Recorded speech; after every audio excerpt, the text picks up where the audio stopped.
Israel ও Iran একটি সম্পূর্ণ ও সর্বাত্মক যুদ্ধবিরতিতে সম্মত হয়েছে বলে সামাজিক যোগাযোগ মাধ্যমে জানিয়েছেন মার্কিন প্রেসিডেন্ট ডোনাল্ড ট্রাম্প।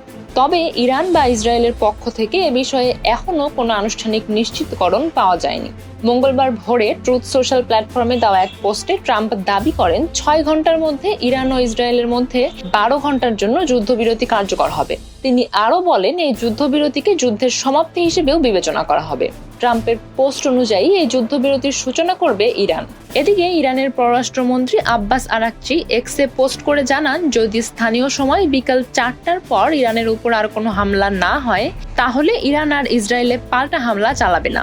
অন্যদিকে ইরানের ইসলামিক রিভলিউশনারি গার্ড কোর IRGC-র সঙ্গে সংশ্লিষ্ট ফার্স্ট নিউজ এজেন্সি ট্রাম্পের দাবিকে সম্পূর্ণ মিথ্যা বলে উল্লেখ করেছে।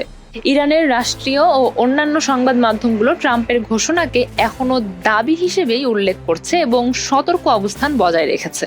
এদিকে ইসরায়েলি ডিফেন্স ফোর্সেস IDF-ও মঙ্গলবার রাতে তেহরানের 3টি জেলার বাসিন্দাদের সরিয়ে নেওয়ার নির্দেশ দেয়।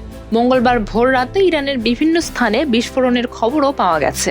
এই যুদ্ধবিরতি প্রচেষ্টার মধ্যস্থতা করেছে কাতার।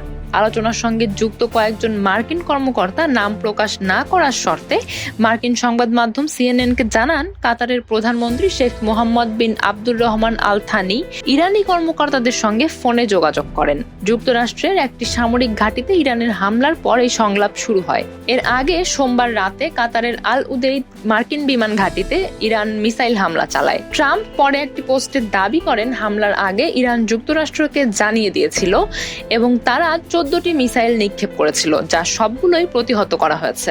বিশেষজ্ঞরা বলছেন, কাতারে ইরানের এই হামলাটি যথেষ্ট হিসেব করেই চালানো হয়েছে, কারণ হামলায় কোনো হতাহতের ঘটনা ঘটেনি এবং আমেরিকাকে আগে থেকে সতর্ক করা হয়েছিল। হামলার বিষয়ে যুক্তরাষ্ট্র ইরানে যেমন 14টি GBU-57 বোমা ব্যবহার করেছিল, তার সমান সংখ্যক মিসাইল ছোড়া হয়েছে কাতারের বিমান ঘাঁটিতে। তাই যুক্তরাষ্ট্রের হামলার জবাবে কাতারে হওয়া ওই হামলাকে ইরানের মুখ রক্ষার হামলা বলেই মনে করছেন বিশেষজ্ঞরা।